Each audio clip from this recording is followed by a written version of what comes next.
بسم الله الرحمن الرحيم نحمده ونصلي ونسلم على رسوله الكريم أما بعد فأعوذ بالله من الشيطان الرجيم بسم الله الرحمن الرحيم شهر رمضان الذي ينزل فيه القرآن هدى للناس وبينات من الهدى والفرقان فمن شهد منكم الشهر فليصم صدق الله العظيم.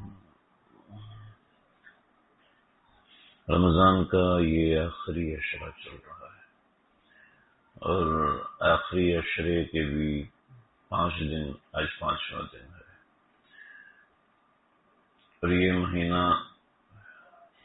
کب آیا اور کب ختم ہوا ہمارے سامنے ہے. یہ اوقات کتنی تیزی سے گزرے ہیں، لمحات کتنی تیزی سے گزرے ہیں. اللہ تعالیٰ اس مہینے کہ ہمیں قدر کرنے کی توفیق عطا فرمائے. بغیر استحقاق کے اللہ نے ہمیں یہ مہینہ دیا ہے اور اس مہینے کا مقصد بالکل واضح ہے اور وہ یہ ہے کہ ہم اپنی زندگی کی روٹین تبدیل کریں. پہلے زندگی غفلت میں گزر رہی ہے، اب اس غفلت کو چھوڑیں. پہلے مزاج کے اندر غصہ ہے، مزاج کے اندر شہوت ہے، مزاج کے اندر بے ایمانی ہے، اس کو تبدیل کریں. ایسا نہیں ہوگا کہ 30 رمضان کو ایک بٹن دبے گا اور ہم تبدیل ہو جائیں گے، بلکہ اپنے اندر سے مزاج میں کون سی تبدیلی ہے، میرے اندر حالات میں کیا تبدیلی پیدا ہوئی، میرے تقوی میں، للہیت میں، اللہ سے مانگنے میں، اللہ سے تعلق بنانے میں. یکم رمضان سے 25ویں رمضان تک کیا فرق ہوا؟ یعنی 25 دن گزر گئے، اللہ کی رحمتوں کو سمندر ٹھاٹھے مارتا ہوا ہمیں اپنے اندر سموئے ہوئے ہے.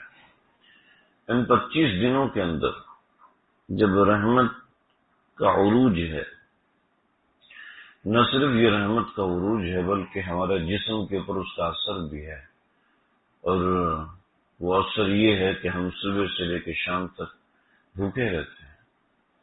ہم صبح سے لے کے شام تک روزے کی نیت سے رہتے ہیں. رات کے وقت ہم اللہ کی عبادت کے لیے کوئی وقت نکالتے ہیں. یہ ہم روزانہ ہو رہا ہے. 25 دن ہو گئے. اگر اس 25 دن کے اندر بھی ہمارے مزاج میں کوئی تبدیلی پیدا نہیں ہوئی تو یہ بڑے قابل غور بات ہے کہ میں اندر سے کوئی مسلمان بھی ہوں یا اندر میرے کچھ اور چیز لگی ہوئی ہے. آپ علیہ الصلوۃ والسلام ممبر مبارک پر چڑھ رہے ہیں تو پہلا قدم رکھا اور آپ نے فرمایا آمین، پھر دوسرا قدم رکھا پھر فرمایا آمین، پھر تیسرا قدم رکھا پھر فرمایا آمین. صحابہ نے پوچھا یا رسول اللہ آج کیا ہوا؟ آپ نے ایک عجیب سا کام کیا کہ ممبر پر چڑھے ہیں اور آپ نے آمین پھر آمین پھر آمین، یہ کیا بات ہے؟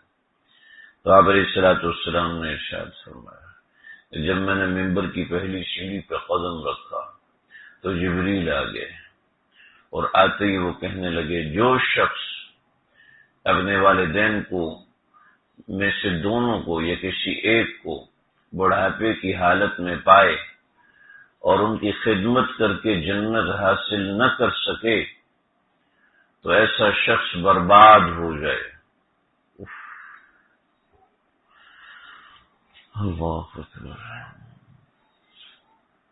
ایسا شخص حضرت جبریل کہہ رہے ہیں اللہ کے حکم سے اور آپ علیہ الصلوۃ والسلام آمین کہہ رہے ہیں. بتائیں کبھی یہ بات رد ہو سکتی ہے؟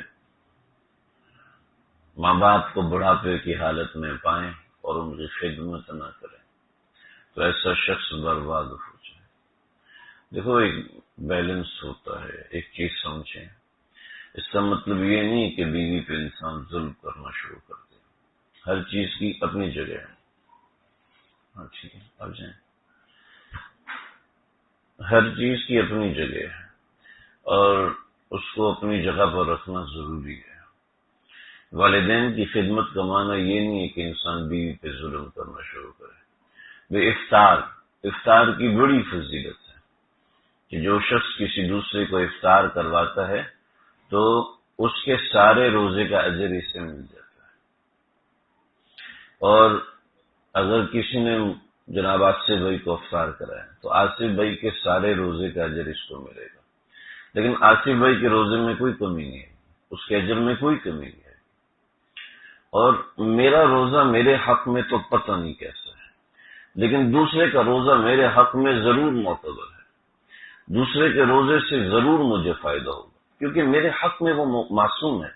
آپ صلی اللہ علیہ وسلم نے فرمایا کہ ایسی دعا کرو جو تمہارے حق میں معصوم ہو۔ ہاں، میری دعا میرے حق میں تو معصوم نہیں، کیونکہ میں تو جانتا ہوں میں اس قابل نہیں ہوں جو میں اللہ سے مانگ رہا ہوں۔ میں اللہ سے رحمت مانگ رہا ہوں، میں اللہ سے فضل مانگ رہا ہوں، میں اللہ سے روزی مانگ رہا ہوں، میں اللہ سے حلال پیسہ مانگ رہا ہوں، میں اللہ سے یہ سب چیزیں مانگ، میں جانتا ہوں میں اس قابل نہیں ہوں، تو میں جو اللہ سے مانگ رہا ہوں، فرمایا کہ کسی دوسرے سے دعا کراؤ، کہ دوسرا تو آپ کے اعمال کو نہیں جانتا، جب وہ آپ کے اعمال کو نہیں جانتا تو وہ آپ کے حق میں جو دعا کرے گا وہ دعا اللہ کے ہاں بہت زیادہ معتبر ہوگی۔ کہ آپ نے فرمایا کہ 3 دعائیں ایسی ہیں جو ڈائریکٹ آسمانوں کو چیر کے عرش پر چلی جاتی ہیں، اور ایک دعا ان میں سے یہ ہے کہ دعا الغائب علی الغائب، دعا الغائب للغائب، غائب کی دعا غائب کے حق میں، غائب کی دعا غائب کے حق میں اللہ جلدی قبول فرماتے ہیں۔ ایسی کسی کو روزہ افطار کروایا تو افطار کرانے سے یہ فضائل حاصل ہوں گے۔ اب ہم بڑے اس میں کنفیوز ہو جاتے ہیں کہ بھئی افطار کرانے سے مطلب یہ ہے کہ وہ جس چیز سے روزہ کھولے گا وہ نہیں جی، افطار کے اندر جو سامان رکھا ہے وہ سارا کا سارا مراد ہے، ٹھیک ہے۔ بھلے سے اس نے پانی بعد میں پیا اور کھجور پہلے کھائی، یا پانی پہلے پیا کھجور بعد میں کھائی، آپ کی بھی افطاری ہے، اس کی بھی دی ہوئی ہے، اس کی بھی دی ہوئی ہے، آپ کو افطار کا ثواب مل گیا، محض افطار دینے سے آپ کو افطار کا ثواب مل گیا۔ اللہ بڑے کریم ہیں، اللہ بڑے مہربان ہیں، وہ انسان کی نیت پہ فیصلہ کرتے ہیں، وہ اپنے علم پہ فیصلہ نہیں کرتے، بلکہ دیکھ لیتے ہیں میرے بندے کی نیت یہ تھی، اس نے ساری چیز نیت کے لیے دی، اللہ ہر چیز کے اوپر اس نیت کا ثواب لکھیں گے۔ اس نے 2000 روپے لگائے، اس نے 4000 روپے، ایک روپے کے اوپر الگ الگ ثواب لکھیں گے۔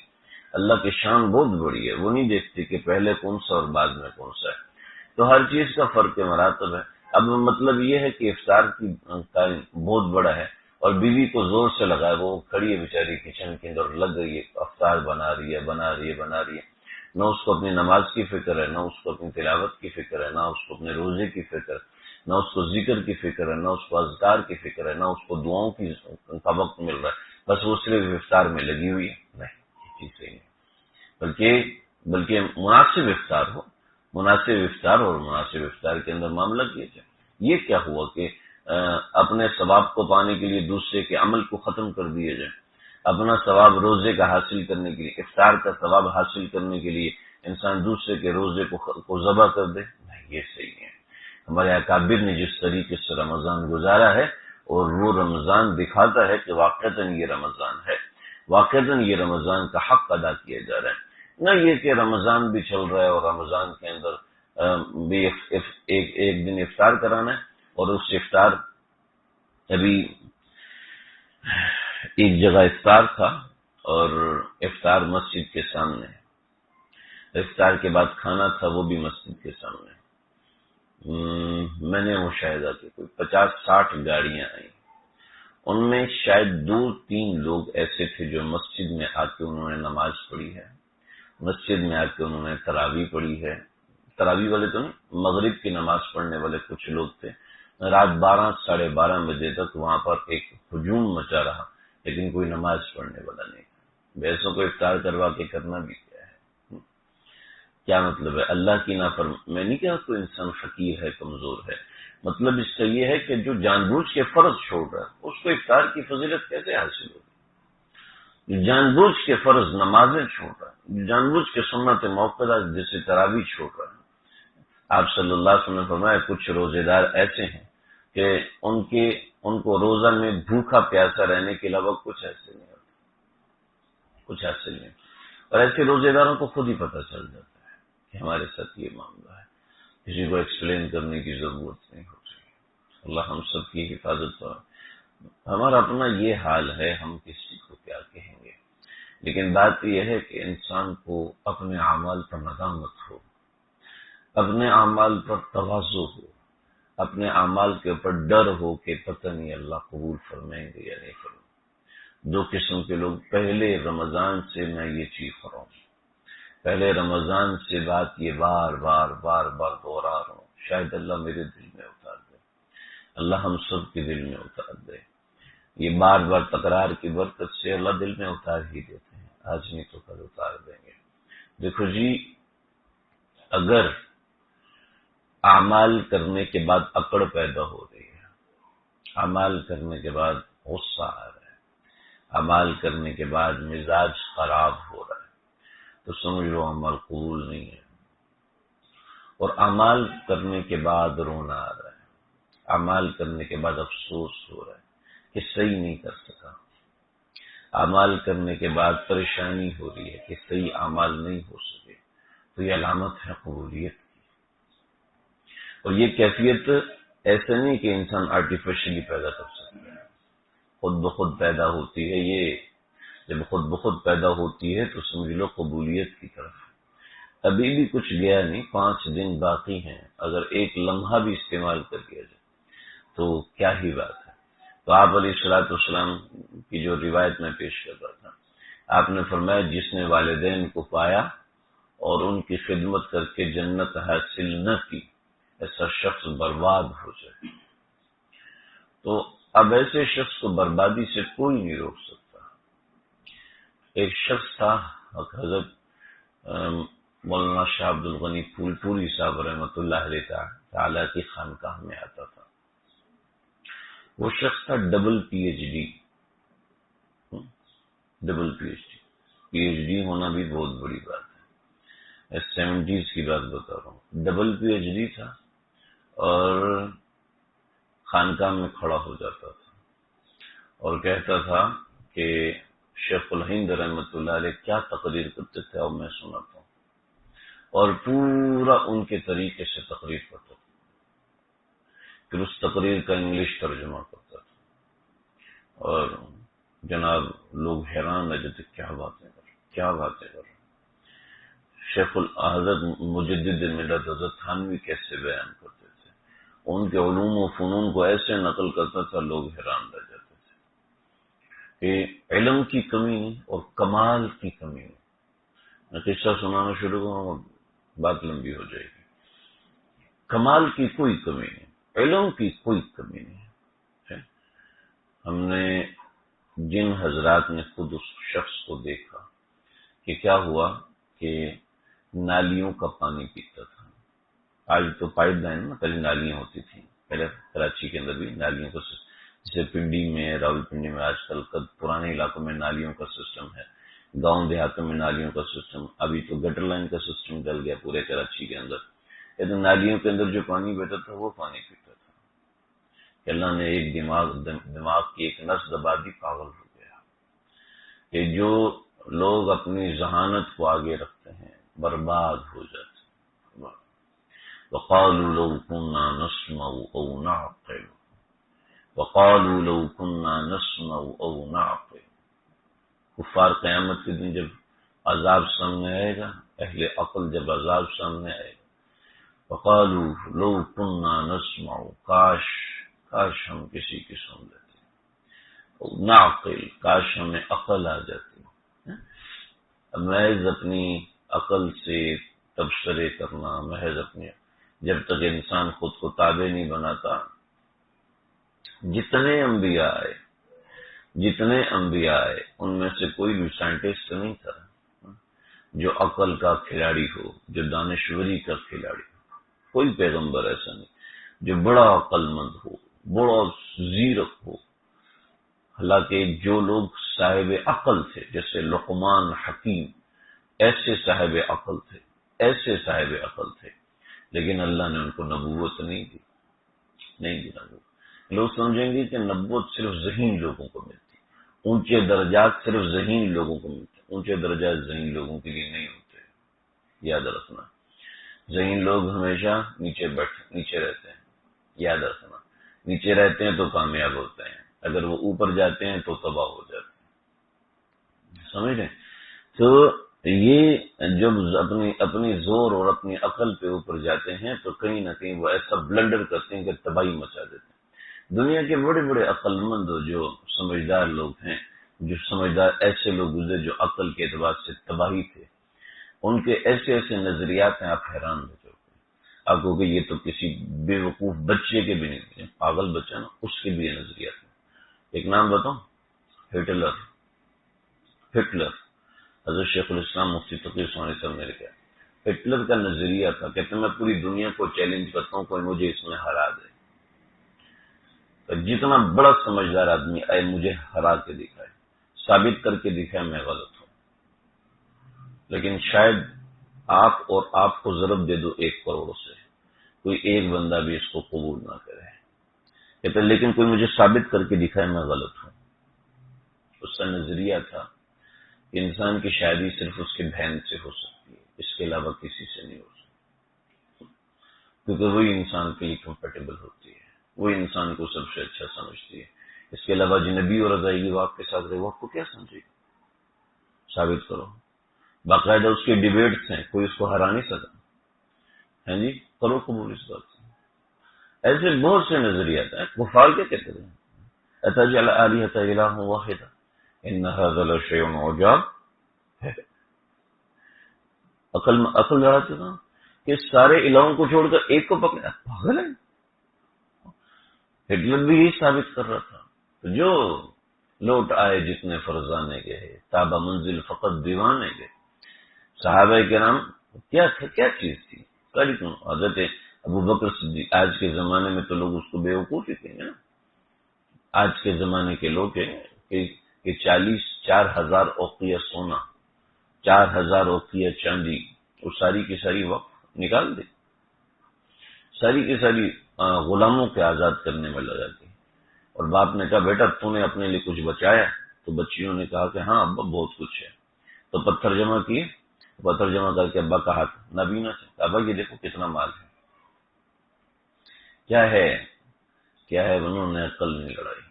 تو سمجھیں جی، اس بات کو سمجھیں، محض یہ جی والدین کی اتنی فضیلت ہے، اس کے لیے بیوی پہ ظلم کرنا، یہ کوئی سمجھ میں آنے والی بات نہیں، یہ کوئی اس کی بات نہیں ہے۔ افطار کرانے کی بڑی فضیلت ہے، لیکن افطار کراتے کراتے اپنا روزہ خراب کر دینا، افطار کراتے کراتے اپنی نمازیں خراب کر دینا، یہ کہیں مناسب نہیں ہے۔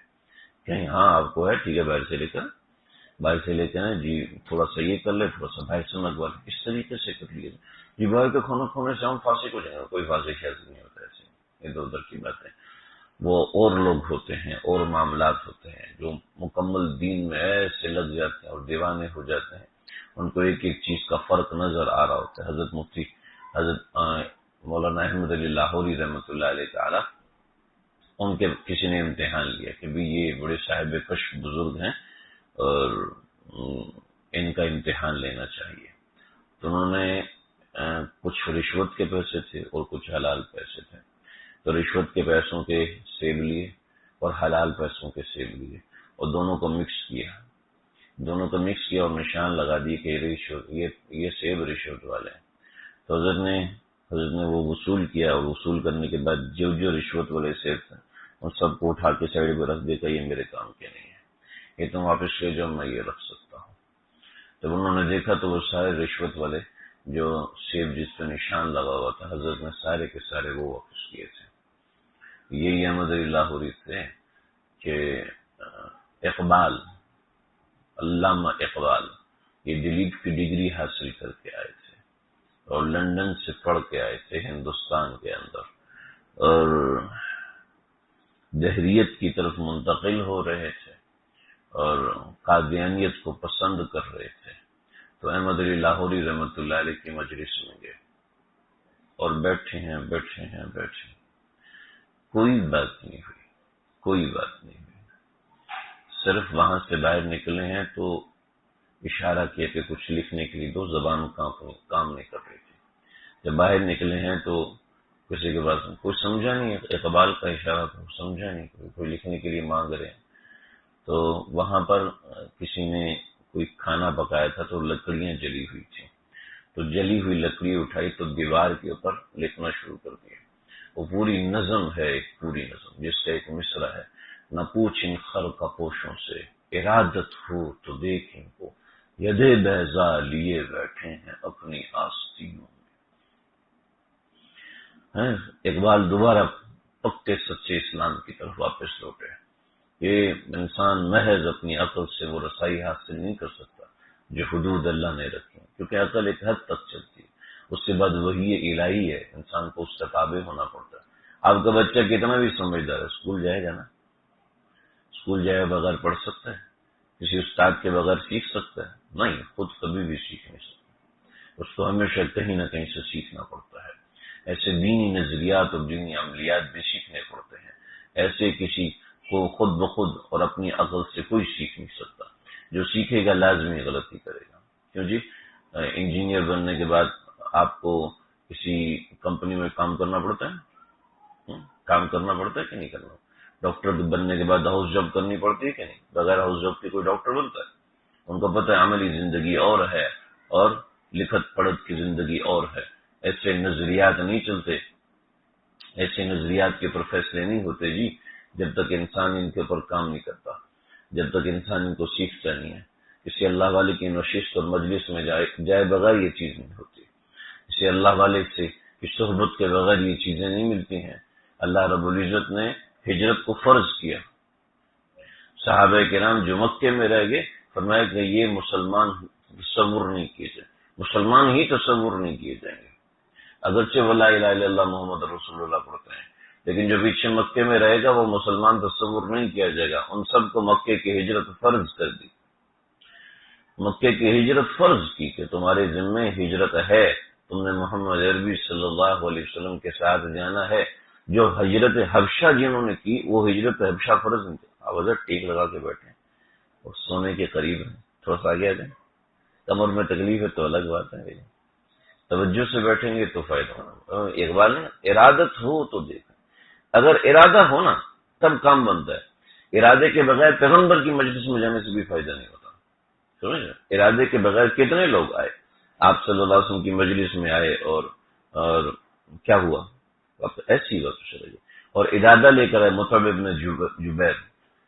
ابن جبیر رضی اللہ تعالیٰ ارادہ لے کر آئے تو آپ صلی اللہ علیہ وسلم حدیبیہ کے موقع پر سورہ طور پڑھ رہے ہیں، وہ طور، وہ کتاب مسطور فی رق منشور والبیت المعمور والسقف کیا ہے جو سن رہے حیران، طور کی قسم، اور یہ قسم 9 قسمیں کھائیں، اس کے بعد ان عذاب ربک لواقع، تیرے پروردگار کا عذاب آ گیا، تو یوں ڈرے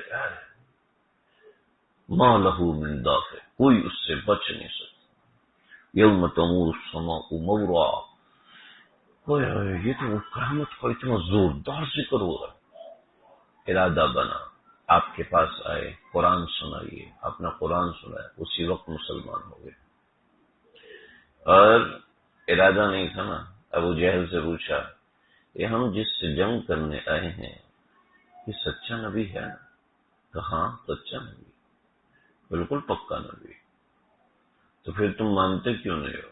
تو بات یہ ہے کہ ہمارا اور ان کا مقابلہ ہے اور ہم آپس میں مقابلے میں ہیں، اگر ہم نے اس کو پیغمبر تسلیم کر لیا تو ہم تو نیچے ہو جائیں گے، جب ہم نیچے ہو جائیں گے تو ہمارا نام کم ہو جائے گا، نام کمزور ہو جائے گا، لہذا ہم ان کا نام کے ساتھ پیغمبر کو نہیں مانیں۔ چنانچہ آپ علیہ الصلوۃ والسلام کے مقابلے میں کھڑا ہو اور آج تک مردود ہے۔ اللہ ہم سب کی حفاظت فرمائے، اللہ ہم سب کی حفاظت فرمائے۔ دوستو، اعمال کے ساتھ تواضع ہوگی تو کام چلے گا، اعمال کے ساتھ تواضع نہیں ہوگی تو اعمال سارے غارت ہو جائیں گے۔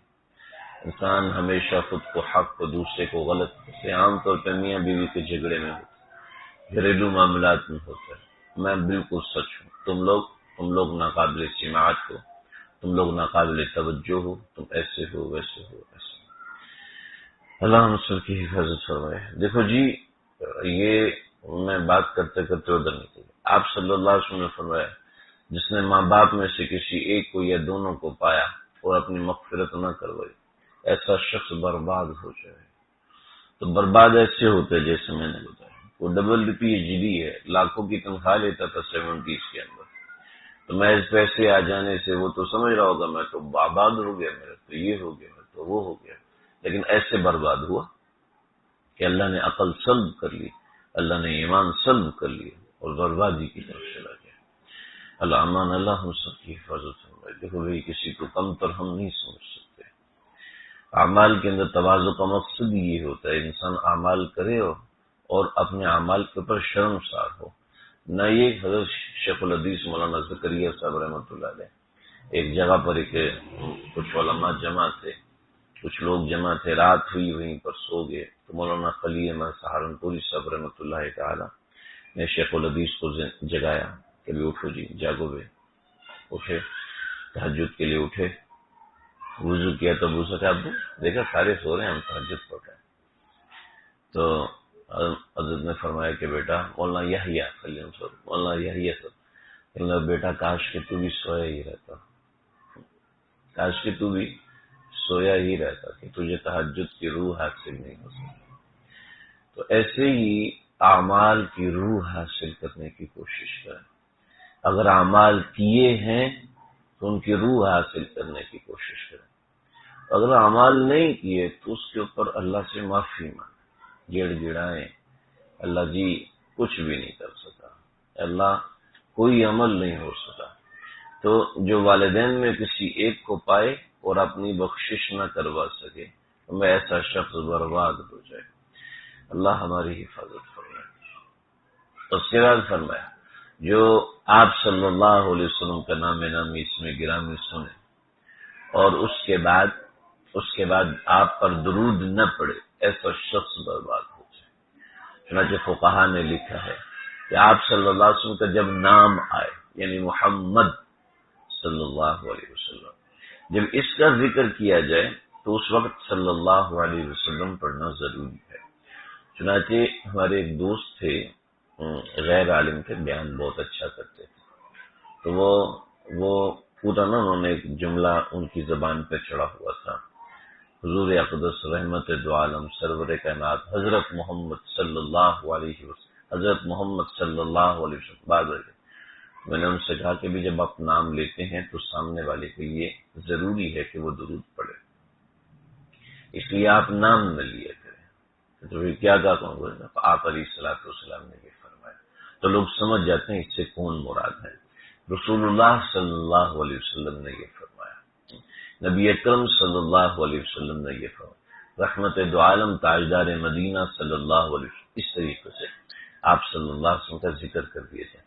جہاں آپ کا نام لیا جائے گا عند بعض الفقہا، بعض فقہا کے نزدیک وہاں پر صلی اللہ علیہ وسلم پڑھنا واجب ہو جاتا ہے۔ بعض حضرات کہتے ہیں بس ایک دفعہ ایک مجلس میں پڑھ لیا تو کافی ہے، لیکن جہاں نام نامی اس میں گرامی آتا ہے تو وہاں پر پھر یہ ہے کہ احتیاط یہ ہے کہ پڑھنا چاہیے کہ آپ صلی اللہ علیہ وسلم کا یہ حق ہے۔ تو بہرحال مقررین کو اس کا خیال رکھنا چاہیے اور سامعین کو اس بات کا خیال رکھنا چاہیے کہ ویسے ہی جب آپ علیہ الصلوۃ والسلام کا تذکرہ ہو تو آپ صلی اللہ علیہ وسلم کا درود و سلام پڑھیں، لیکن ایسا نہ ہو کہ ہم اس حدیث کی وعید میں آ جائیں۔ اور تیسرا آپ نے فرمایا کہ جو شخص رمضان کا مہینہ پائے اور اس مہینے میں اپنی بخشش نہ کروائے، ایسا شخص بھی برباد ہو جائے۔ تو بخشش کا کیا مطلب ہے؟ بخشش کا معنی یہ ہے کہ ایک مطلب اللہ جی مجھے معاف کر دو، اللہ نے معاف کر دیا، بس یہ معنی نہیں ہے، ٹھیک ہے۔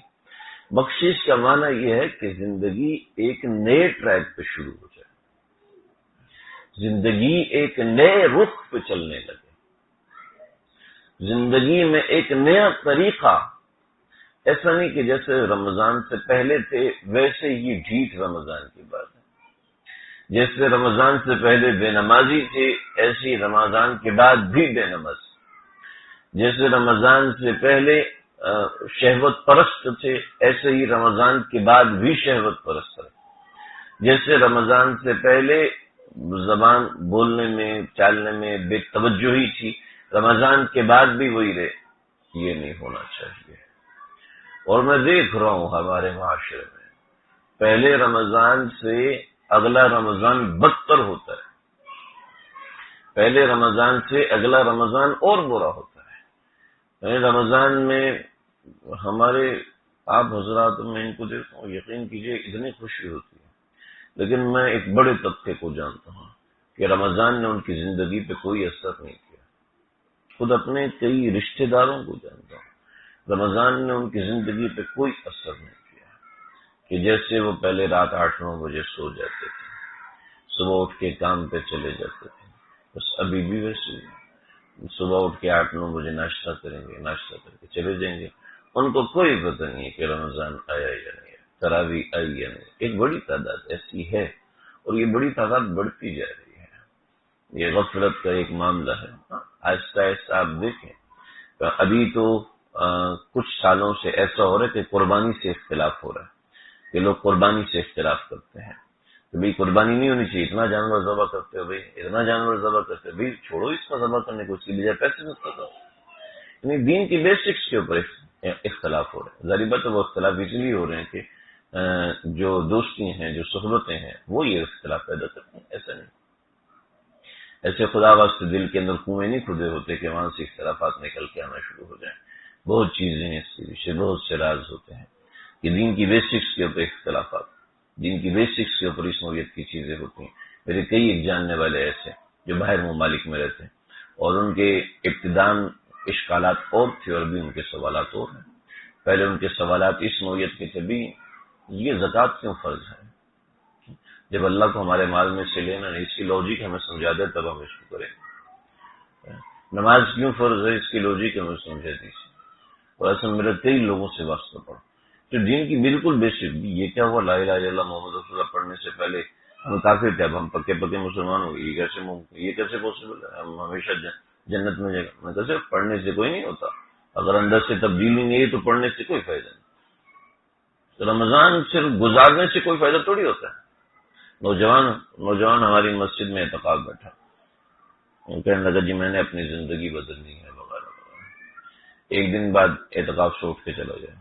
پہلے مجھے سمجھ میں نہیں آتی مسجد میں بیٹھنے کا تک کیا بنتا، ساری دنیا سے کٹ جاؤ تو ہمیں پتہ کیسے چلے گا؟ جاؤ لگو ساری دنیا میں سب کچھ بتاؤں، انجینئر بھی تم ہو، ڈاکٹر بھی تم ہو، فلاسفر بھی تم ہو، پروفیسر بھی تم ہو، یہ بھی تم ہو، یہ بھی تم۔ ایک دن بعد چھوڑ دیا تھا، اس کو سمجھایا بیٹا آپ ایسا کر لو، ایک دن کی قضا، مولویوں کی باتیں مجھے سمجھ میں نہیں آتی، ٹھیک ہے جی کوئی بات نہیں۔ عمرہ کر کے آئے، عمرے پہ گئے، کہنے کہ اللہ نے میرا دل بدلی کر دیا۔ مولوی صاحب آج کے بعد میں نے کہا میرا پیارا بھائی ایسے نہیں ہوتا، آپ کا دل اچانک سے بدلی ہو گیا، آپ اچانک اپنے اعمال کی اصلاح کرو، اس کے بغیر نہیں ہوتا۔ نہیں اب آپ دیکھنا ماشاءاللہ 3 دن تک ساری نمازوں میں ہے، اس کے بعد پھر غائب۔ جو انسان اپنی عقل کو استاد بناتا ہے نا ویسے ہوتا ہے، تباہی کی طرف جاتا ہے۔ اللہ ہماری حفاظت فرمائے۔ جو اللہ نے نظام رکھا ہے، رمضان تربیت کا مہینہ، اگر اس میں تربیت حاصل کی اور تربیت حاصل کر کے خود کو تبدیل کیا تو فرق پڑتا ہے۔ ایسے صرف روزہ رکھنے سے اور افطار کرنے سے تھوڑی فرق پڑتا ہے زندگی کے اندر۔ جس نے رمضان کا مہینہ پایا اور اپنی بخشش نہ کروائی، ایسا شخص برباد ہو جائے۔ بخشش کا مطلب اپنی زندگی تبدیل کرنا ہے، اپنی زندگی کے احوال تبدیل کرنا ہے، ایک فکر لاحق ہو جائے، بھلے سے وہ 5 دن کے بعد ختم ہو جائے، 10 دن کے بعد ختم ہو جائے، لیکن ایک فکر لاحق ہو جائے کہ اس رمضان میں میں نے کچھ کمانا ہے، اس رمضان میں میں نے کچھ کرنا ہے، کہ میں آخری دنوں میں یہ کروں گا، آخری دنوں میں وہ کروں گا، آخری دن کبھی آتے نہیں، پھر وہی مارکیٹ میں گزر جاتے ہیں، پھر وہ ان اعمال میں گزر جاتے ہیں۔ میرے جاننے میں ماشاءاللہ کئی ایسے لوگ ہیں جو اعتکاف کے اندر انہوں نے ایک دن میں ایک قرآن، رات میں ایک قرآن، دن میں ایک قرآن، رات میں ایک قرآن، تو پتہ نہیں چلتا ختم ہو جاتا ہے۔ یہ وہ 3 دن سے پہلے ختم کرنا منع، ہاں 3 دن سے پہلے ختم کرنا منع ہے، لیکن اس کے لیے منع ہے جو جس کا قرآن رواں نہ ہو، جس کا قرآن رواں ہے، الفاظ صاف ستھرے صحیح طریقے سے ادا ہوتے ہیں، اس کو تھوڑی منع۔ حضرت عثمان رضی اللہ عنہ دن میں ایک قرآن، رات میں ایک قرآن ختم کرتے، تو ان کو منع تھا، ان کو نہیں پتا تھا اللہ کے نبی نے یہ فرمایا۔ کئی صحابہ کرام ایسے تھے جو رات فجر عشاء کے بعد کھڑے ہوتے تھے اور فجر تک قرآن مجید مکمل کر لیتے تھے۔ وہ ایک نماز کے اندر کھڑے ہو کے قرآن مکمل کرتے، تو کیا ان کے الفاظ گڑبڑ نہیں ہوتے تھے؟ سمجھنا چاہیے ان چیزوں کو۔ تو یہ جو عادی لوگ ہوتے ہیں ان کے معاملات اور ہوتے ہیں۔ کئی ایسے لوگ جو روز کا ایک قرآن ختم کرتے ہیں، کئی ایسے لوگ جو 3 دن میں ایک قرآن ختم کرنا، میرے پاس فہرست ہے، پوری لائن لگی، 3 دن میں ایک قرآن ختم کرنے والے حفاظ غیر حفاظ 4 دن 5 دن 6 دن 7 دن میں تو بہت زیادہ لوگ۔ کیا ہے کہ انسان ہمت کرے۔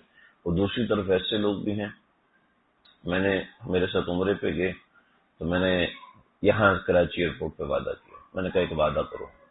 کیا وعدہ؟ میں نے کہا ابھی اپنے موبائل میں قرآن ڈاؤن لوڈ کرو۔ جی کر لی۔ میں نے کہا اس پورے سفر میں کم از کم ایک قرآن ختم کرنا ہے۔ کیسے کریں گے؟ 18 دن ہے، 18 دن میں کیسے قرآن ختم ہوگا؟ کیسے ممکن ہے؟ آپ کا قرآن تو تیز ہوگا، آپ کر لیں گے۔ میں نے کہا میرے ذمے اور حکم ہے، میرے ذمے ایک قرآن کا ہے ہی نہیں۔ آپ کو کہہ رہا ہوں کہ آپ لوگ 18 دن میں ایک کرو۔ ہاں بھائی کیسے ممکن ہے؟ میں نے کہا 4 گھنٹے کی فلائٹ ہے، کیا کرو گے؟ کھاؤ گے، پیو گے، سو جاؤ گے، اس سے کیا حاصل ہوگا؟ جی لبیک پڑھیں گے۔ کتنا لبیک پڑھو گے؟ اب یقین کریں ہماری واپسی سے پہلے 2 دن پہلے تھے، 16واں دن تھا ہمیں، تو مدینہ مسجد نبوی میں ہم پہلی صف میں بیٹھے تھے، تو میرے پاس آئے اور کہنے لگے، بیٹھ کے رو رہا ہے، ہاتھ پکڑ کے رو رہا ہے۔ اس آدمی کو میں نے نہ پہلے کبھی روتے دیکھا تو نہ اس کے بعد کبھی روتے دیکھا۔ اس دن بیٹھ کے ہاتھ پکڑ کے رو رہا ہے۔ کیا ہوا؟ کہا آج میں نے 20 سال کے بعد قرآن ختم کیا ہے۔ آج میں نے 20 سال کے بعد قرآن ختم کیا، ورنہ آج 20 سال ہو گئے میں نے قرآن کبھی ختم نہیں کیا۔ کہنے لگا کہ میں نے اپنی یہ بات اپنے فلاں دوست کو بتائی تھی، اس نے مجھے بتایا کہ اس نے 18 سال کے بعد آج قرآن ختم کیا۔ ایسے لوگ بھی ہیں۔ بات یہ ہے کہ انسان جب کوشش کرتا ہے تو اس کے سامنے ہوا بھی نیچے آ جاتی ہے۔ انسان کوشش کرتا ہے تو پانی بھی انسان کا تابع ہو جاتا ہے۔ انسان کی کوشش کے اوپر موقوف ہے، وہ اپنی ڈائریکشن پکڑ لے، اپنی ایک راہ پکڑ لے، اس راہ کے بعد وہ یا تو فرعون بنے گا یا پیغمبر بنے گا، فرعون بنے گا یا ولی اللہ بنے گا، ایک چیز بنے گا۔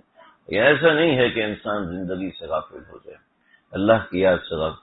میں نے کچھ حضرات کے حالات کھولے تھے، میں نے کہا پڑھ کے سناتا ہوں، کیونکہ رمضان کا ہمارا یہ آخری مجلس ہے، رمضان یہ اتوار جا رہا ہے، اس کے بعد یہ اتوار دوبارہ کبھی بھی نہیں ہے، یہ اوقات کبھی بھی نہیں ہے۔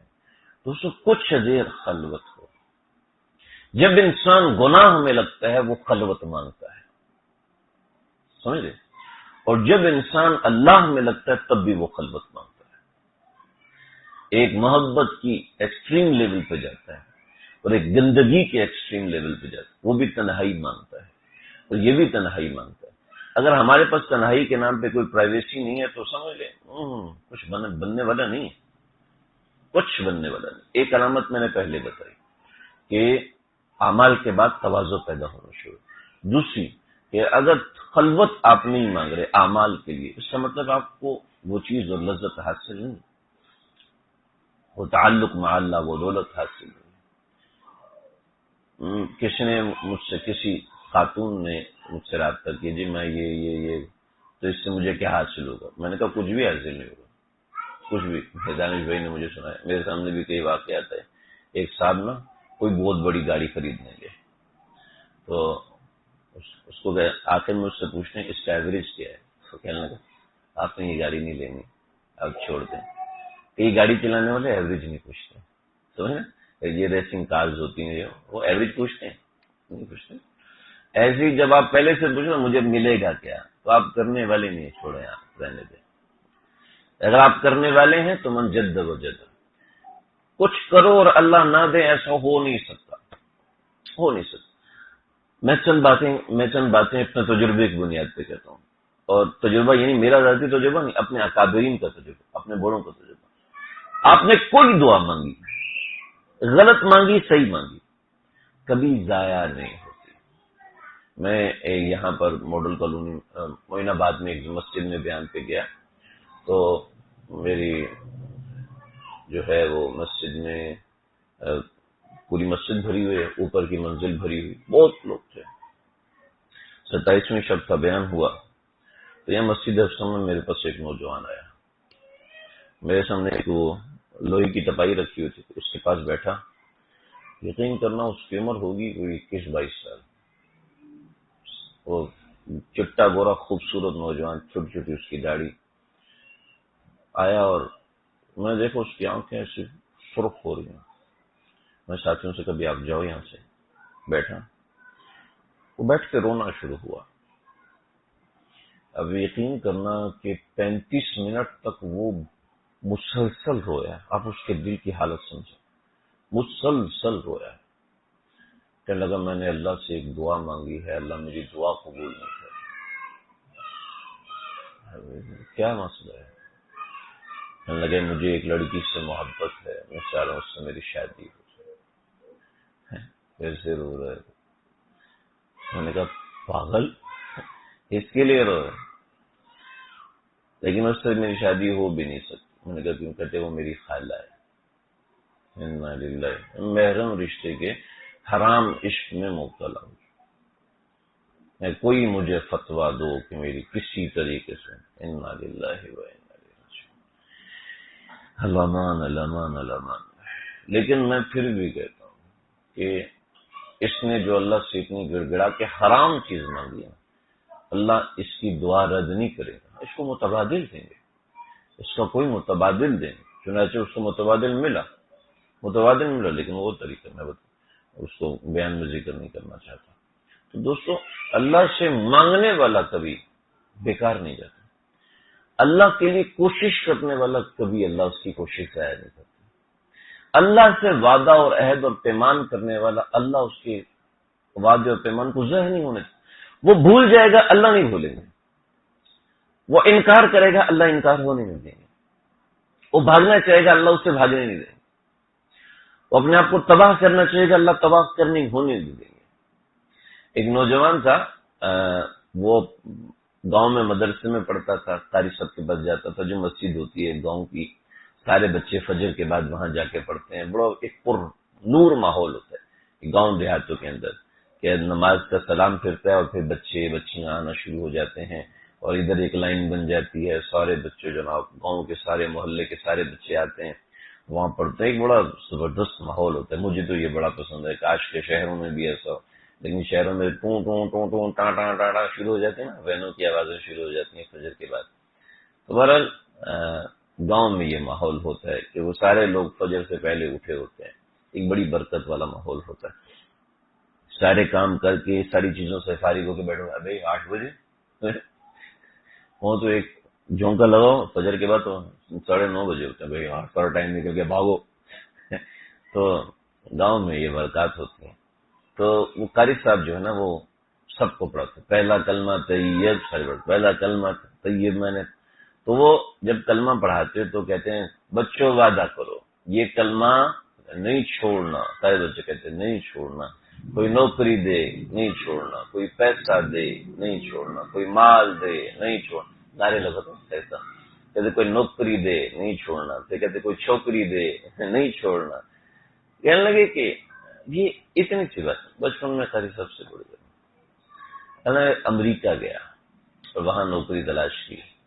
یہ جو لوگ باہر ملکوں میں جاتے ہیں تو کوئی بھی کتنا بھی مطول ہو، کتنا بھی مالدار ہو، پہلے 3 مہینے اس کے بڑے اذیت میں گزرتے ہیں، اور اس کے بعد اس کا کچھ بننا شروع ہوتا ہے، کچھ آگے بڑھنا شروع۔ آپ صلی اللہ علیہ وسلم نے پسند نہیں فرمایا کہ جس جگہ آپ کا روزگار ہے، اپنے وطن میں اپنا روزگار کماؤ، یہ پسندیدہ ہے۔ یہ باہر جا کے کمانا بھی منع نہیں ہے، شریعت میں منع نہیں ہے۔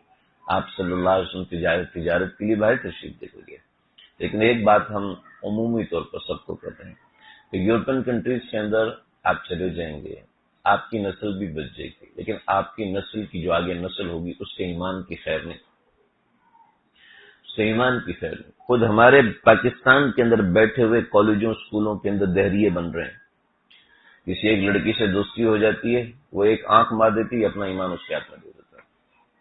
وہ لڑکیاں بھی ایسی بے شرم اور ایسی غیرت سے عاری ہو رہی ہیں کہ ان کو لباس کے نام پر اسلامی لباس سے تو ویسے الرجی ہے، اور ہم لوگ ان کے پیچھے، ان کو میں نے صحیح مسلمان کرنا، اس کو میں نے صحیح مسلمان کرنا، اس کو میں نے ایسے کرنا، اس کو میں نے ویسے کرنا، اور اپنا ایمان اس کے ہاتھ میں دے کے تباہ و برباد کر دیتے ہیں۔ جب تباہ و برباد ہو چکا ہوتا ہے پھر سمجھ ہی نہیں آتا ہے، پھر آپ صلی اللہ علیہ وسلم کی ذات پہ اشکالات ہوتے ہیں، ان پہ اعتراضات ہوتے ہیں۔ آئے روز میرے پاس نوجوان آتے ہیں، آئے روز۔ کل کی بات، چند روز پہلے کی بات ہے، نوجوان میرے پاس آئے اور میرے پاس بیٹھا تو اتنی خوشبو، میں نے کہا یار کم از کم تو 15-20 ہزار کی خوشبو ہی لگائی ہوگی، اتنی خوشبو، اور جناب اور اس کانوں میں بالیاں پہنی، اور کوئی ادھر سونے کا کوئی چیز پہنی ہوئی، میں کیا بتاؤں، یعنی آرام سے 3-4 لاکھ روپے لے کے تو گھوم رہا تھا۔ تو میں نے کہنے لگی جی مجھے آپ تمہاری میں نے یہ سنا، مجھے بڑی مناسبت ہوئی، میں چاہتا ہوں کہ میں آپ سے آدھی انگریزی بول رہا تھا، آدھی اردو بول رہا ہے، تو آپ میری بات سمجھ تو رہے نا، اچھا جی بالکل سمجھ۔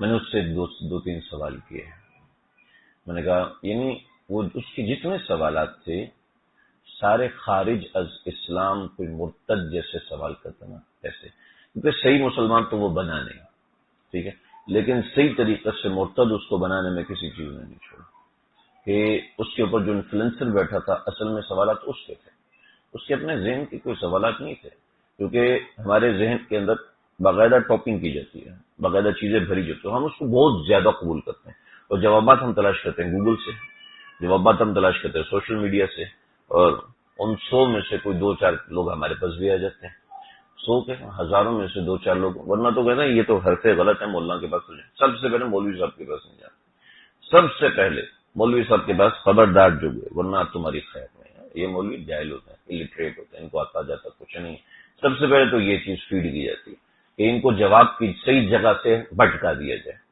میں نے اس سے 2-3 سوال کیے، کیونکہ ظاہر بات اس کے سوالات کے جوابات دینے کا مطلب اس کو پوری فلسفی سمجھانا، تو پہلے مجھے ایک سوال کا جواب، میں نے کہا آپ کہاں سے پیدا ہونے سے پہلے؟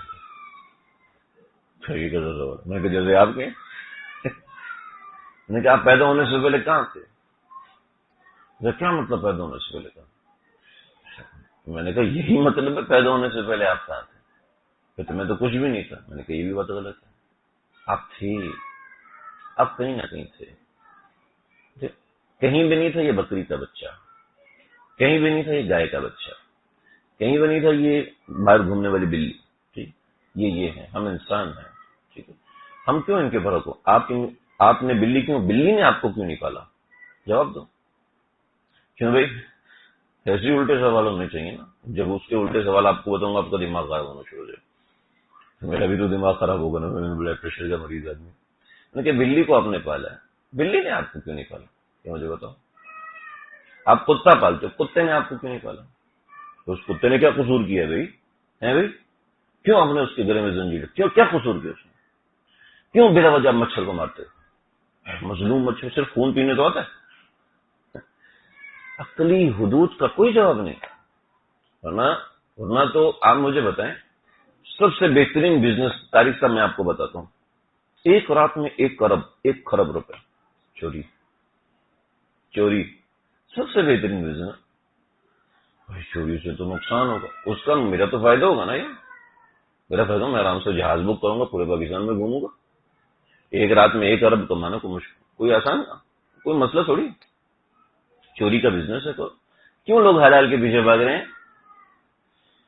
بھئی نقصان ہوگا، تمہیں پولیس پکڑ لے گی، میں پولیس کو پیسے کھلا دوں گا، 1 ارب میں سے 1 کروڑ اس کو کھلا دوں گا، کیوں جی؟ جب میرا نقصان نہیں ہے تو میرا تو فائدہ ہی فائدہ۔ عقل سے ثابت کرو چوری غلط ہے، عقل سے ثابت کرو ڈاکہ ڈالنا غلط ہے، عقل سے ثابت کر کے کوئی دیکھا، عقل سے ثابت کرو زنا کرنا غلط ہے، عقل سے ثابت کرو جھوٹ بولنا غلط ہے، میرا تو فائدہ ہے، میرا تو فائدہ ہے اس کے اندر۔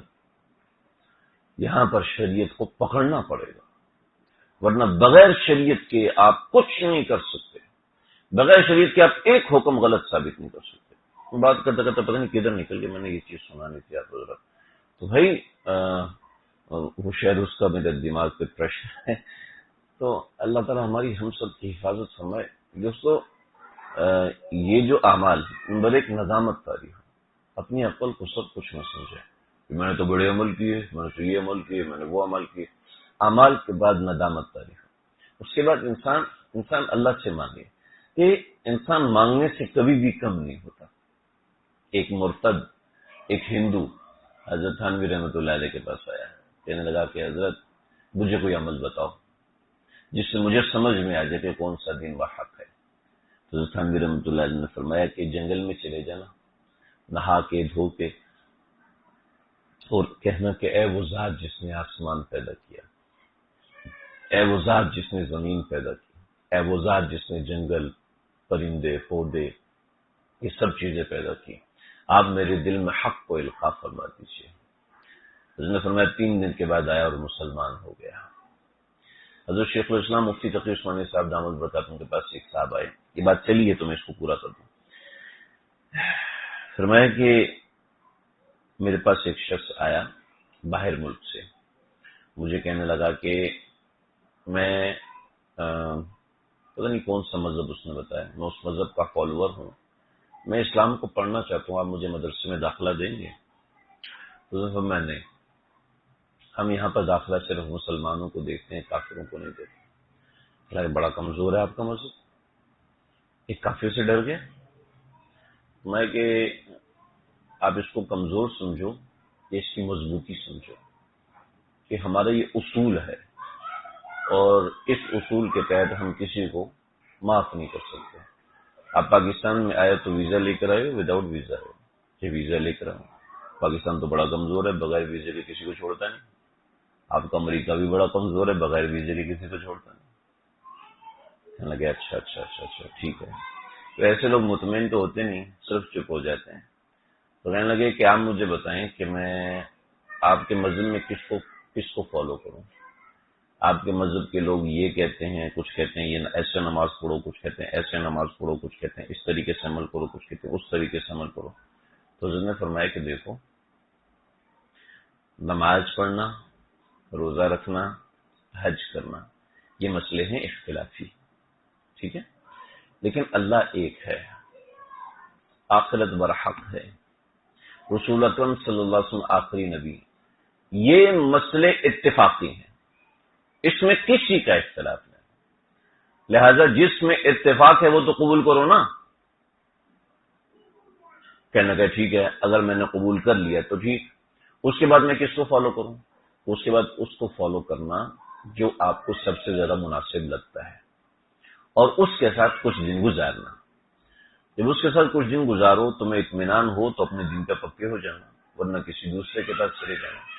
اس کے بعد کچھ دن گزارنا، پھر کسی تیسرے کے پاس چلے جانا۔ جب چند ایک سے آپ کا سمجھ میں آ جائے کہ اب آپ کو اطمینان ہو گیا ہے تو یا تو کسی ایک کو فالو کر لینا، یا ورنہ سب کو چھوڑ کے واپس چلے جانا۔ کہنے لگا ٹھیک ہے۔ وہاں سے نکلا تو ایک صاحب تھے کسی فرقے کے بانی، ان کے پاس چلے گئے اور ان کے پاس اس نے تقریباً 40 دن گزارے۔ 40 دن گزارنے کے بعد کہنے لگا، واپس آیا حضرت کے پاس، حضرت میں کچھ دن آپ کے ساتھ یہاں مدرسے میں گزارنا چاہتا ہوں، اگر آپ اجازت دیں۔ ٹھیک ہے۔ 8ویں دن اس شخص نے اسلام قبول کر لیا۔ 8ویں دن وہ شخص سمجھ گیا کہ واقعہ یہ دین برحق ہے۔ جب انسان چپ ہو کے اتباع کرتا ہے اور دین کی بات مانتا ہے، اللہ اس کے لیے راستہ کھولتے ہیں، اور اللہ ایسے راستے کھولتے ہیں کہ انسان حیران رہ جاتا ہے۔ آپ کو ایک کتاب بتاتا ہوں، اردو میں وہ کتاب ہے اور اس کی کئی جلدیں شائع ہو چکی ہیں، ایک جلد بھی آپ پڑھ سکتے ہیں۔ نسیم ہدایت کے جھونکے، مولانا کلیم علی صدیقی صاحب۔ میں نے حضرت کی کئی تقریریں سنی، حضرت کی کئی نشستیں سنی، حضرت کی کئی کتابیں پڑھی۔ اس بندے کے دل میں جو دین کے لیے تڑپ ہے، عجیب و غریب انسان۔ وقت نکل رہا ہے، بڑی اللہ نے ان کو فراست دی ہے، سمجھ دی ہے، فہم دی ہے کہ ایسی محبت ہندوؤں سے کرتے ہیں، ایسی محبت غیر مسلموں سے کرتے ہیں کہ وہ جھولی میں آ کے بیٹھ جاتے ہیں۔ ایسے ایسے واقعات ہیں۔ تو یہ تقریباً 8-9 جلدیں ہو چکی ہیں۔ کتاب پڑھنے والی، عام عوام الناس کے لیے پڑھنے والی وہ کتاب ہے کہ اس میں کسی غیر مسلم نے جب اسلام قبول کیا تو کتنی اس کو قربانیاں دینی پڑیں۔ ہمیں جھولی میں اللہ نے اسلام دیا، ہمیں قدر نہیں ہے اسلام کی دولت ہمیں، چنانچہ تھوڑے سے پیسوں کے پیچھے اسلام کو بیچ دیتے ہیں، تھوڑی سی دولت کے پیچھے اسلام کو بیچ دیتے ہیں، کچھ ایک چھوٹی سی امید کے پیچھے اسلام کو بیچ دیتے ہیں، کسی لڑکی کے پیچھے ایمان کو بیچ دیتے ہیں، کسی عقل مند کے اقوال کے پیچھے اسلام کو بیچ دیتے ہیں، کیونکہ مفت میں چیز نہیں تو مفت کی چیز کی قدر نہیں ہوتی، ٹھیک ہے۔ قاضی ایاز رحمۃ اللہ تعالی علیہ تھے، ان کے بیٹے شکار کرنے کے لیے گئے، وقت نکل رہا ہے لیکن میں سنانا چاہتا ہوں یہ بات کہ انہوں نے ایک ہرن کو نشانہ مارا، تو ہرن کو جا کے نشانہ تو کیا لگنا تھا، ہرن وہاں سے بھاگا تو پیچھے کسی کمہار نے مٹکے بنائے ہوئے تھے اس کو جا کے لگا، تو کٹاک کی آواز آئی، اس کو بڑا مزہ آیا، اس نے دیکھا کہ اور بھی مٹکے رکھے ہیں، تو کوئی 40-50 مٹکے رکھے تھے، تیر کا نشانہ ہمارا سارے مٹکے توڑ دیے، شہزادہ تھا تو مفت میں چیزیں ملی ہوئی تھیں، وہ پہنچ گیا کمہار قاضی ایاز کے پاس کہ اس نے میرے 30 مٹکے توڑ دیے۔ قاضی ایاز نے بلایا، جی توڑے ہیں؟ کہ جی میں نے توڑے ہیں۔ ایک مٹکا کتنے کا؟ جی 1 دینار کا ہے۔ 30 دینار دو، جیب سے 30 دینار نکل کے جاؤ۔ انصاف ہو گیا۔ قاضی ایاز جب گھر میں رات کو آئے کہنے لگے، بیٹا انصاف تو ہوا ہے لیکن انصاف نہیں ہوا۔ کیا ہوا؟ تو میں چاہتا ہوں کہ تم مٹکے بنانے سیکھو، تمہیں پتہ چلے کہ مٹکا بنانے میں محنت کتنی لگتی ہے۔ بیٹا تھا قاضی ایاز کا، محدث تھا قاضی ایاز، سرور بردار کا، کٹجی ابو، جو حکم چلا گیا اس کو مہار کے پاس اور اس سے مٹکے بنانا سیکھے۔ 6 مہینے لگے اس کو مٹکے بنانے سیکھنے میں، ہاتھ کی پختگی کے لیے اور مٹکے بنانے کے لیے اس نے مزید 6 مہینے لگائے۔ سال گزر گیا، باپ سے کہتا، ابا آج میرے مٹکے تیار ہوں گے اور بھٹی سے بن کے نکلیں گے، آپ آئیں تو میں آپ کو دکھاؤں گا کہ میں نے مٹکوں پہ کیسی میناکاری کی ہے، کیسے مٹکے تیار کیے۔ تو بیٹا ضرور آؤں گا۔ عدالت سے فارغ ہو کے قاضی ایاز نکلنے لگے تو ایک بندے کو کہا کہ جاؤ میرے پہنچنے سے پہلے سارے مٹکے توڑ دینا۔ چنانچہ یہ آیا تیر کمان لے کر، اور اس نے اس شخص کے قاضی ایاز کے بیٹے کے سامنے ٹز ٹز ٹز ٹز 30 کے 30 مٹکے توڑ دیے اور 30 دینار اس کے ہاتھ میں رکھ دیے۔ 30 دینار دیکھ رہے، اوپر سے ابا، ہاں بیٹا کہاں ہے بیٹے؟ کہیے سب، اور ساتھ رو رہے، چلا رہے، بے ہوش ہونے کے قریب۔ تو بیٹا آج انصاف ہوا ہے، اس سے پیسے تو اس کو مل گئے تھے لیکن اس کے دل پہ کیا گزری یہ تمہیں پتا ہونا چاہیے۔ ایسے ہی ہمیں دین مفت میں ملا ہوا ہے، ہمیں نہیں پتا یہ کتنی قیمتی چیز ہے، ہم نہیں جانتے یہ کتنی بڑی دولت ہے، کتنی بڑی۔ اللہ کے نبی روتے چلے گئے، ہائے میرا چچا، ہائے میرا چچا، کان میں پڑھ دو چچا، ہائے میرا چچا جو ہے وہ جہنم میں چلا گیا۔ اور وہ کہہ رہے تھے، وہ چچا بولتے ہوئے چلے، فَاصْدَعْ بِأَمْرِكَ لَمْ تُصِبْكَ صَوَابَةٌ وَلَقَدْ صَدَقْتَ وَكُنْتَ قَبْلُ أَمِينًا لَوْلَا الْمَلَامَةَ أَوْ حَضَارَ مَصَبَّةٍ لَوَجَدْتَنِي سَمِحًا بِذَاكَ مُبِينًا۔ چچا یہ چلاتا چلا گیا اور آپ رو رہے ہیں کہ میرا چچا جو ہے ایمان کے بغیر چلا گیا۔ ایک بچہ تھا، آپ صلی اللہ علیہ وسلم اس کی عیادت کے لیے گئے، یہودی تھا، تو مرنے کے قریب آپ نے فرمایا کہ قل لا الہ الا اللہ، قل لا الہ الا اللہ۔ تو بچے نے باپ کو دیکھا، تو باپ ظاہر بات ہے غمگین تھا کہ بچہ مرنے والا ہے، تو بیٹا جو کہتے ہیں مان لو۔ تو اس بچے نے اسی وقت کلمہ پڑھا، تو آپ صلی اللہ علیہ وسلم روایت میں آتا ہے کہ آپ کود کر باہر آئے اور آپ نے اتنی خوشی کا اظہار کیا کہ آپ کی آنکھوں سے آنسو بہنے لگے، اور آپ ایک ہی کہا، آج ایک کافر مسلمان ہو گیا، ایک بچہ جہنم میں چھلانگ لگا چکا تھا جنت میں چلا۔ یعنی جسے بندہ ہو جاتا ہے نا خوشی میں اوور ہو جاتا ہے. آپ صلی اللہ علیہ وسلم خوشی میں کبھی اتنا اوور نہیں ہو کہ آپ کے دانت نظر آئے، لیکن آپ ایک بچے کے ایمان کے اوپر آپ نے ایک ہاتھ، ایک بچہ کافر ہو رہا، ایک بچہ جہنم میں جا رہا تھا، کلمہ پڑھ کے جنت میں چلا گیا، جہنم میں جا رہا تھا، کلمہ پڑھ کے جنت میں چلا گیا. ہم یہ ایمان مفت میں ملا ہے، اس لیے ہمیں اس کی وہ قدر نہیں ہے. ہمیں رمضان مفت میں ملا ہے، ہم اس کی قدر نہیں کرتے. کیسے اکابر قدر کرتے تھے؟ میں کوئی سے پڑھا، آپ لوگوں نے پڑھا ہوگا لیکن میرا جی چاہ رہا ہے اس کو سنو. حضرت مولانا خلیل احمد صاحب کو متعدد رمضانوں میں دیکھا کہ باوجود ضعف کے، باوجود بڑھاپے کے، مغرب کے بعد نوافل میں سوا پارہ پڑھنا اور سنانا، اس کے بعد ایک آدھ گھنٹہ کھانا وغیرہ کھانا، اور اس کے بعد 2.25 گھنٹے تراویح میں خرچ ہوتے تھے. اس کے بعد 3 گھنٹے کی تلاوت، اور موسم کے اختلاف کے ساتھ آپ 2-3 گھنٹے آرام کرتے، پھر تہجد میں پھر تلاوت کرتے، اور صبح سے نصف گھنٹہ قبل تک سحر تلاوت تناول فرماتے. اس کے بعد صبح کی نماز کے بعد کبھی حفظ تلاوت فرماتے، کبھی اوراد و وظائف میں مشغول رہتے، اور چاندنی راتوں میں صبح کی نماز پڑھ کر اشراق تک مراقبہ کرتے. اشراق کے بعد تقریباً 1 گھنٹہ آرام کرتے. اس کے بعد تقریباً 12 بجے تک، گرمیوں میں 1 بجے تک بذل مجہود ایک کتاب ہے اس کو تحریر فرماتے، خطوں کے جواب دیتے. پھر ظہر کی نماز تک آرام فرماتے، ظہر سے عصر تلاوت، عصر سے مغرب تسبیحات، اور پھر حاضرین سے بات کرتے. اور یہ معمولات ہیں. حضرت شیخ الہند رحمۃ اللہ علیہ تراویح کے بعد صبح کی نماز تک نوافل میں مشغول رہتے. اور یہ کے بعد دیگر متفرق حفاظ سے قرآن مجید سنتے رہتے. حضرت مولانا شاہ عبد الرحیم رائے پوری صاحب کے یہاں تو رمضان کا مہینہ دن اور رات تلاوت ہی کا ہوتا تھا. اس میں حضرت خطوں کے جواب بھی نہیں دیتے تھے. کیا بات ہے ان اکابرین کی. میں نے تقریباً 70-80 صفحات کی حضرت شیخ الحدیث رحمۃ اللہ علیہ کی ربی مطالعہ کی ہے. حضرت نے اکابر کے اقوال، عجیب رمضان اکابر کا گزرتا کہ رمضان کے اندر عبادت، صرف عبادت، جی نہیں پڑتا، جی ختم نہیں ہوتا. ابھی میری ایک درخواست ہے آپ حضرات سے کہ ایک کوشش کر کے ایک رات دارالعلوم کراچی میں گزاریں. اپنا افطار ساتھ لے جائیں، وہیں افطار کریں، اور ایک دن اور ایک رات دارالعلوم کراچی میں گزاریں. آپ دیکھیں گے کہ ہمارے اکابر، ابھی تو 4 اکابر اکٹھے فوت ہو گئے ایک سال. مفتی رفیع صاحب فوت ہو گئے، محمود اشرف عثمانی صاحب فوت ہو گئے، 2 اور حضرات. کیا ہے کہ رات کو سمجھ لیں مقابلے پہ کھڑے ہوں. ابھی صرف اکیلے مفتی سکھروی صاحب ہیں، پوری رات 2 نفل میں گزار دیتے ہیں. اپنی آنکھوں سے دیکھنا ہے تو آپ دیکھ سکتے ہیں.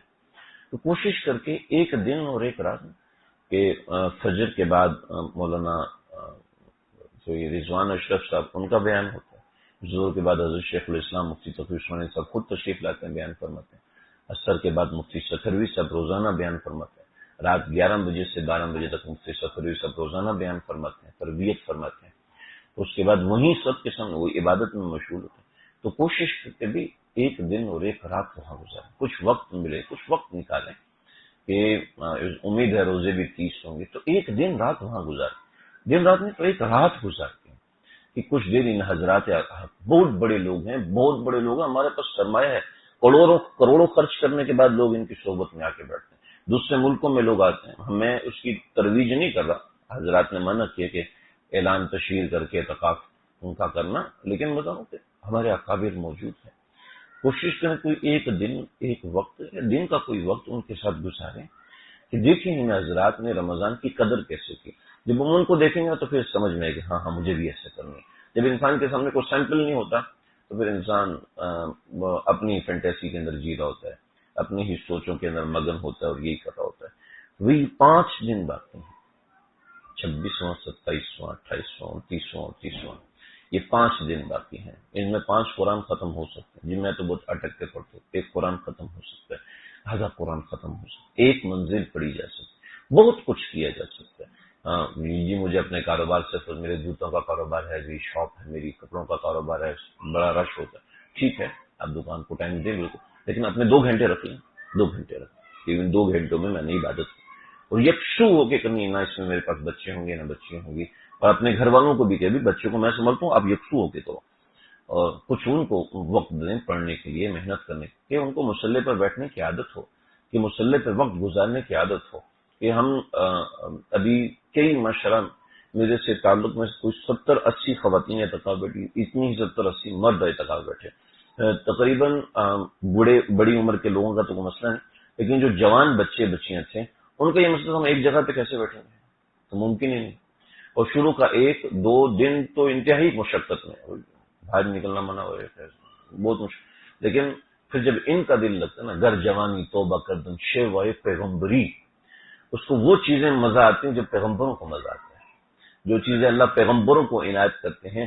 جوانی میں جب انسان اعتکاف کرتا ہے، اور یہ ہے تو یہاں سارے جوانی بیٹھے ہیں، کوئی بوڑھا آدمی نہیں ہے ابھی، تو ایزنوں کو آپ لوگ کہیں جی شادی شدہ کا مطلب بوڑھا آدمی، بغیر شادی شدہ کا مطلب جوان، بغیر شادی شدہ کا مطلب نوجوان ہوتا ہے، ٹھیک ہے، یعنی اس ایک جوان میں 9 جوانوں کی طاقت ہوتی ہے، یہ سب سے میں 9 جوان، یعنی نیا جوان ہوا ہے، ہم اس کو نوجوان کہہ دیتے ہیں، یہ ایک جوان 9 کے برابر ہے، تو تمہاری عبادت بھی 9 کے برابر ہونی چاہیے، تمہاری محنت بھی 9 کے برابر ہونی چاہیے، تو اپنے اعمال کے اوپر فکر کیجیے جی، جب اپنے اعمال میں فکر ہم کرنے لگتے ہیں اس میں اللہ ایسی ترقیات دیتے ہیں۔ میں بتا رہا تھا ایک بچی کا واقعہ، اور بتاتے بتاتے ادھر نکل گیا، جی میں اتنے عرصے سے عبادت کر رہی ہوں، مجھے یہ نہیں ملا، مجھے وہ نہیں ملا، میں کہا بھائی عبادت میں لگے رہو، دیکھو اللہ کرتے کیا ہے، کیونکہ دینا وینا میرا کام تو نہیں ہے نا، میں نے تھوڑی دینا، دینے کی ذات، دینے والی ذات تو اللہ کی۔ دیکھو بعض کیفیات ہوتی ہیں ایجابی، بعض کیفیات ہوتی ہیں سلبی، اب اللہ آپ کو کون سی کیفیت دیتے ہیں اللہ کی مرضی ہے۔ اور مزے کی بات بتاؤں، اچھا ایک کیفیت ایجابی یہ ہوتی ہے کہ آپ جو مانگو آپ کو مل جائے، کیفیت سلبی یہ ہوتی ہے آپ جو مانگو اس کا الٹا ہو جائے، اس کو کیفیت سلبی کہتے ہیں، سمجھ؟ اللہ زیادہ خوش جس سے ہوتے ہیں اس کو کیفیت سلبی دیتے ہیں، سمجھ رہے؟ جس کو کیفیت ایجابی دیتے ہیں اس کے ساتھ برابر ہوتے ہیں، یار یہ بھاگ جائے گا چلو اس کو دے دو، یہ بھاگ جائے گا اس کو اوپر کچھ کرم کر دو، لیکن جس پہ اللہ کو زیادہ اعتماد ہوتا ہے، زیادہ خوشی تعلق، اللہ اس کو کیفیت سلبی دیتے ہیں۔ چنانچہ بدر میں آپ صلی اللہ علیہ وسلم کو زخمی کروایا، کسی کی مجال تھی اللہ کے نبی کو ہاتھ لگا دے، لیکن زخمی کروایا آپ صلی اللہ علیہ وسلم۔ طائف میں آپ صلی اللہ علیہ وسلم کو پتھر پڑوائے، بچہ ہے آپ صلی اللہ علیہ وسلم کو، بڑی دعائیں مانگی اللہ اس کو صحت دے، اللہ نے آپ کی آنکھوں کے سامنے اس کی روح قبض کروائی۔ کیفیت سلبیہ، امت کو دکھایا کہ جب میں اپنے پیغمبر کے ساتھ تو تمہارے ساتھ بھی ایسے کروں گا، کیونکہ میں تمہیں دینا چاہتا ہوں۔ تو جی ڈاکٹر صاحب کو شاباشی دیتا ہے یا کسی کا آپریشن بھی کرتا ہے؟ بغیر آپریشن کی کام نہیں ہوتا، بغیر آپریشن کے آگے نہیں بڑھ سکتے۔ ایسے ہی کیفیت سلبیہ ہوتی ہیں، بہت سی ایسی چیزیں۔ اللہ مجھے آپ ہم سب کو سمجھنے کی توفیق عطا فرمائے۔ اب اس کے ساتھ بھی کیفیت سلبی کا معاملہ تو ظاہر بات ہے میں تو نہیں کچھ کر سکتا۔